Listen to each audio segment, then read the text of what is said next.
Hello and welcome to Wedding Wednesdays with Weddings Online. My name is Kelly and I'm a former wedding planner and blogger, and I'm obsessed with weddings. If you're planning a wedding in Ireland, you're in the right place. You're going to learn the tried and tested methods to planning your dream wedding without the added stress. Think of this as your one-stop shop for everything to do with planning your wedding in Ireland. With me, your new wedding planning bestie, and a cup of tea. This is Wedding Wednesdays with Weddings Online. Hello. Welcome to Wedding Wednesdays. We have started with a new series which is designed for newly engaged couples to know exactly what to do when they plan their wedding at the beginning of their engagement. So last week, we spoke all about the suppliers that you need to book first. So I listed 8 different categories of suppliers to think about at the beginning.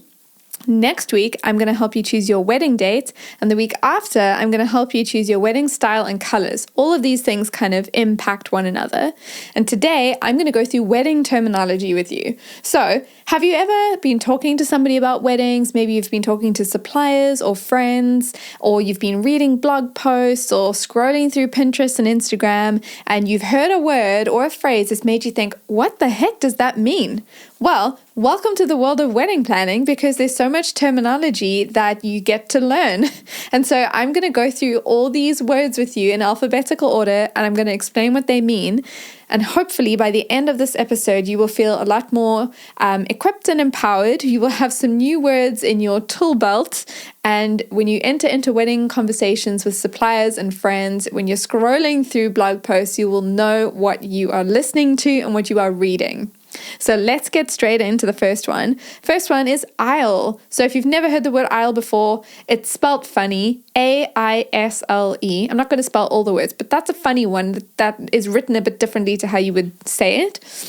The aisle is the path that you walk down when you're going into the ceremony. So when people say you're walking up the aisle, walking down the aisle, that's the pathway between the guests that you walk down in the ceremony.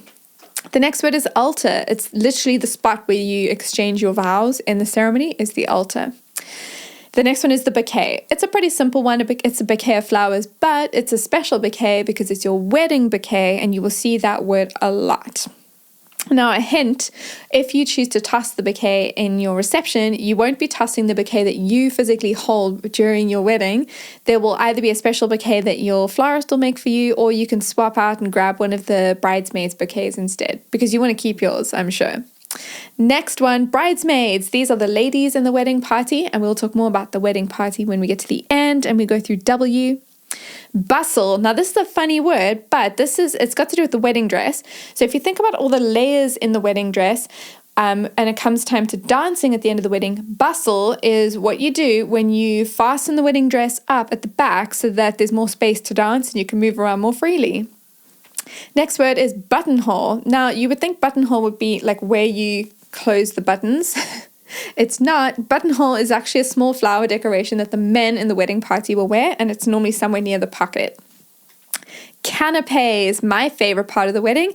These are the small nibbles of food that the guests enjoy right before the reception dinner begins. So little mouthfuls that they're always really delicious. Not every wedding has them, but if you're having canapés, now you know what they are. Celebrant is the person who conducts the wedding ceremony, but please note, the celebrant can't actually legally marry you. And if you do want to know more about the legal marriage side of things, I'm going to drop a link in the notes for this episode with a previous episode we did all about getting legally married in Ireland, who can do what, and the timeframes for registering intent to marry. All of that we covered.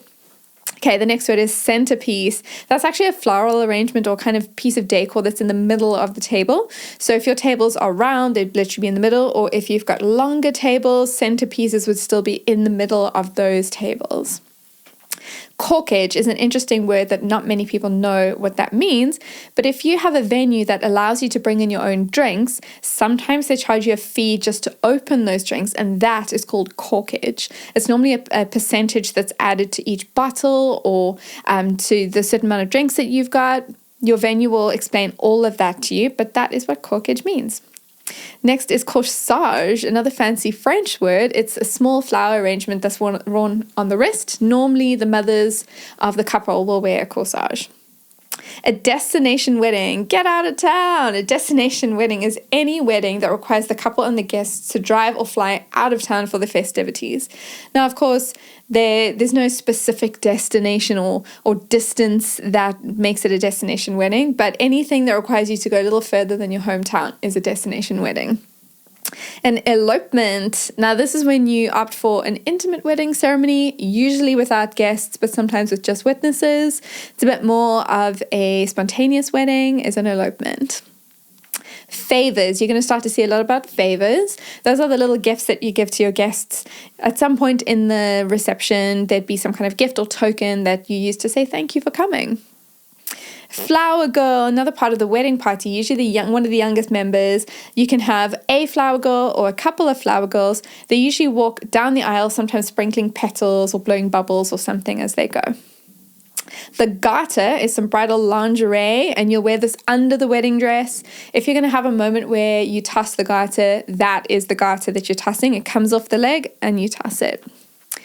Golden hour, that's a photography term. It's the time just before the sunset when the light is really gold, it's soft, it's beautiful, and it makes for the most amazing pictures. Gown, it's another way of referring to your dress. So if you hear people talking about the wedding gown, it's not a separate piece of attire that you wear when you're putting your bathrobes on. Your gown is your wedding dress. Groomsmen, these are the gents in the wedding party. So remember before I mentioned bridesmaids, so you get bridesmaids, groomsmen, and I will explain wedding party a little bit later on. Next word is head table. Now this is the table where the couple will sit, and you can either have the wedding party with you or your parents, other family members. It's completely up to you, but the head table is essentially the main table at the reception dinner.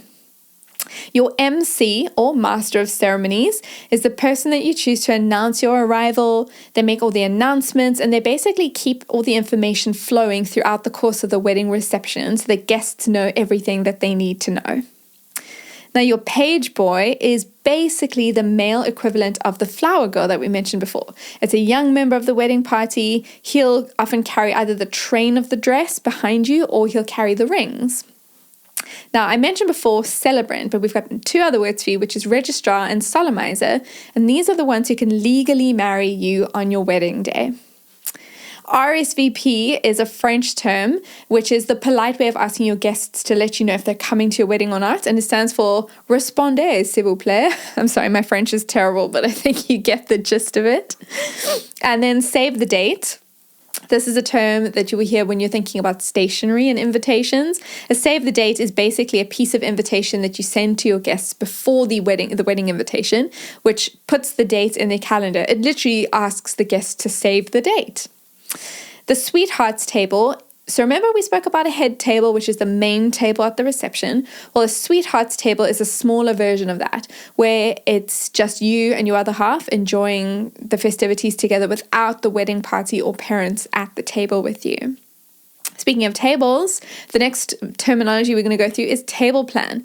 Now, this is the layout where your guests will see where they're sitting. So you normally display that as people enter the reception venue, and people can have a look either based on table number or alphabetical order of their names to see where they're seated. I've got two more words for you. The next one is your vows. Very important one. It's the significant promises that you make during the ceremony where you will commit yourselves to one another. And the final word that we have alluded to is wedding party. So you might have heard the term bridal party, wedding party. It's all very similar. It's basically the people who support you throughout your wedding planning journey, sometimes bridesmaids or groomsmen, but they don't have to be gender specific. It doesn't have to be bridesmaids on one side, groomsmen on the other. People tend to have it be a lot more fluid. So wedding party is a more neutral term that doesn't have any gender specific phrases associated with it. Don't forget that next week we're talking all about choosing your wedding date. It's a really big one, and so we're going to go through all the things that you need to think about and how to choose a date that's special to you and fits in with your timeline and your budget too. Thank you for listening today. The Wedding Wednesdays with Weddings Online podcast is produced by me, Kelly, and mixed, mastered, and edited by Glenn Hartman. For more wedding planning tips, advice, checklists, and more, visit weddingsonline.ie.